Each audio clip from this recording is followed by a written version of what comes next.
السلام علیکم اسٹوڈنٹس، آج کے لیسن میں ہم اپلیکیشنز آف سینٹریپیٹل فورس کے بارے میں پڑھیں گے۔ کل کے لیسن میں ہم نے سینٹریپیٹل فورس کو ڈیفائن کیا تھا کہ یہ ایک ویرائٹی آف فورس ہیں اور یہ ایک خاص کنڈیشن کے اندر یعنی سرکولر موشن کے دوران یہ فورس اپلیکیبل ہوتا ہے۔ تو آج ہم اس فورس کے ڈیلی لائف میں کچھ اپلیکیشنز پڑھیں گے۔ Application number 1 is banking of road. When a car moves along a curved road, centripetal force is required. جب بھی کوئی وہیکل یا کوئی کار کسی curved road کو کراس کرتا ہے تو وہاں پر اس کو centripetal force کی ضرورت ہوتی ہے۔ In the absence of this force, the car will skid off the road. اور جب بھی یہ فورس نہیں ہوتا تو اس بات کا خطرہ ہوتا ہے کہ یہ کار یا پھر وہ وہیکل وہ روڈ سے ہٹ جائیں، وہ اپنا راستہ چھوڑ جائیں۔ The force of friction between tires and road provide centripetal force to car. یہاں پر force of friction کی بات آ گئی تو یہ بات آپ یاد رکھیں کہ یہ centripetal force ہمیشہ کے لیے کسی اور فورس سے بنتا ہے، مطلب وہ اس خاص کنڈیشن کے اندر کسی دوسرے فورس کا سہارا لیتا ہے، کبھی گریویٹیشنل فورس کا، کبھی فورس آف فریکشن کا، کبھی ویٹ کا، لیکن وہاں پر یہ اپنا کام کر جاتا ہے۔ تو یہاں پر جب بھی کسی کروڈ روڈ کے اوپر کوئی کار چلتا ہو تو force of friction between the tyres and road یہ فورس سینٹریپیٹل فورس بنتا ہے اور کار کو سپورٹ دیتا ہے۔ اسی کے ساتھ ساتھ آپ یہ بات بھی یاد رکھیں کہ frictional force between the tyres and road اس کو انکریز کرنے کے لیے تاکہ سینٹریپیٹل فورس کی ویلیو انکریز ہو، اس مقصد کے لیے روڈ کے آؤٹر سائڈ، کروڈ روڈ کے آؤٹر سائڈ کو تھوڑے ہائٹ پہ لیتے ہیں۔ ہائٹ پہ لینے کے بعد وہاں پر جو کنٹیکٹ ہوتا ہے between the tyre and road تو وہ اسٹرانگ بن جاتا ہے، اور اسی طرح فورس آف فرکشن کے اسٹرانگ ہونے کی وجہ سے سینٹریپیٹل فورس آٹومیٹیکلی وہ بھی اسٹرانگ بن جاتا ہے۔ تو بینکنگ آف روڈ یہ سب سے بہترین اور best application of centripetal force ہے۔ سملرلی سینٹریپیٹل فورس کا جو اپلیکیشن نمبر 2 ہے وہ ہے سینٹریفیوج۔ سینٹریفیوج کو آپ نے لیبارٹریز میں دیکھا ہوگا، یہ ایک ڈیوائس ہوتا ہے جو کہ لیکوڈز کے اندر سبسٹانسز کو سپریٹ کرنے کے لیے استعمال ہوتا ہے۔ فار ایگزامپل جب ہم سے لیبارٹری کے اندر بلڈ لیا جاتا ہے تو اس بلڈ کو سب سے پہلے لیبارٹری ٹیکنیشین سینٹریفیوج کے اندر ڈالتا ہے۔ سینٹریفیوج کے اندر ڈالنے کا مقصد یہ ہوتا ہے کہ اس بلڈ میں اگر کوئی ہیوی پارٹیکلز ہوتے ہیں، کوئی سبسٹانسز ہوتے ہیں تو اس کو سپریٹ کیا جائے۔ تو اسی مقصد کے لیے سینٹریفیوج سے پاس ہونے کے بعد وہاں پر سرکولیٹری روٹیٹری موشن دینے کے بعد ہمارے بلڈ سے وہ سبسٹانسز الگ کیے جاتے ہیں۔ It works on the principle of centripetal force by spinning a liquid with very high speed.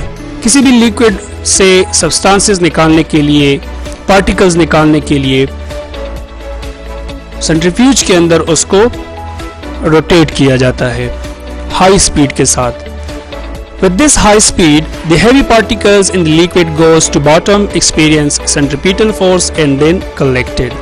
اسی طریقے سے پارٹیکلز روٹیٹری موشن کے بعد وہ ایک سائڈ پہ آ جاتے ہیں اور پھر ان پارٹیکلز کو کلیکٹ کیا جاتا ہے اور اس لیکوڈ سے الگ کیا جاتا ہے۔ Application number 3 is separator. A separator is a centrifugal device that separates milk into cream and skimmed milk. Separator چونکہ آپ لوگوں کے گھروں میں بھی موجود ہوتے ہیں، جب ہم لسی بناتے ہیں تو ہم سپریٹر کو اس دہی کے اندر روٹیٹ کرتے ہیں، گھماتے ہیں، تو وہاں پر کیا ہوتا ہے کہ جو ہیوی کریم ہوتے ہیں تو وہ ہیوی کریم سائڈز پہ آ جاتے ہیں۔ یہ بھی سینٹریپیٹل فورس کی کی ایک اپلیکیشن ہے کہ کس طرح ہم ملک سے کریم کو سپریٹ کر سکتے ہیں.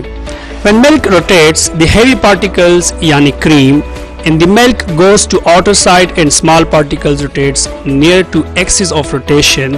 جب بھی ہم ملک کے اندر اس سپریٹر کو روٹیٹ کرتے ہیں تو وہ کریم دور چلے جاتے ہیں کیونکہ اس کا ویٹ زیادہ ہوتا ہے, اور اسی طرح ہم اس کریم کو ملک سے, لسی سے آسانی کے ساتھ سپریٹ کر سکتے ہیں. The gathered cream is then separated from the milk, اور پھر اسی gathered cream کو جو سائڈس پہ آ جاتے ہیں ہیوی ویٹ کی وجہ سے, سینٹریپیٹل فورس پرووائڈ ہونے کی وجہ سے, تو ہم اس کریمز کو پھر کلیکٹ کرتے ہیں اور اپنے استعمال میں لاتے ہیں. The last and very important application of centripetal force is washing machine dryer. Washing machine dryer is a type of centrifuge having a large drum with small holes. Washing machine dryer اس کے اندر ایک large drum ہوتا ہے جس کے اندر small holes ہوتے ہیں, اور washing machine dryer wet clothes کو ڈرائی کرنے کے لیے استعمال کی جاتی ہے. تو اس کا طریقہ کار یہ ہے کہ ہم واشنگ مشین ڈرائر کے اندر ویٹ کپڑے ڈالتے ہیں, ویٹ کلاتھس ڈالتے ہیں, اور پھر اسی ڈرائر کو بہت تیزی کے ساتھ گھماتے ہیں. تو وہاں پر ان کلاتھس میں موجود جو واٹر ڈراپس ہوتے ہیں, جو واٹر مالیکیولز ہوتے ہیں, تو وہ مالیکیولز جب ان کو سینٹریپیٹل فورس پرووائڈ ہوتا ہے تو وہ ان کپڑوں سے باہر آ جاتے ہیں, اور باہر آنے کے بعد اس ڈرم کے ہول سے ایک ٹیوب کے تھرو ڈرائر مشین سے باہر آ کے اس کو کلیکٹ کیا جاتا ہے. اور جب ہم پھر اپنے کپڑوں کو دیکھتے ہیں تو وہ کوئکلی ڈرائی بن جاتے ہیں. اسی طریقے سے ہم ویٹ کلاتھس کو آسانی کے ساتھ ڈرائی کر سکتے ہیں. These all are the applications of centripetal force. ایک بہت میجر رول ہے ہمارے ڈیلی لائف میں سینٹریپیٹل فورس کا, اور اس کا کنسیپٹ یہ ہے کہ یہ فورس ہمیشہ کے لیے کسی دوسرے فورس سے بنتا ہے. یہ خود کوئی فورس نہیں ہے, یہ ہمیشہ کسی دوسرے فورس کا سہارا لیتا ہے اور وہاں پر وہ سینٹریپیٹل فورس بن جاتا ہے. آج کے لیسن میں اتنا ہی. انشاءاللہ نیکسٹ لیسن میں کسی اور ٹاپک کے اوپر بات ہوگی. Take care. اللہ حافظ.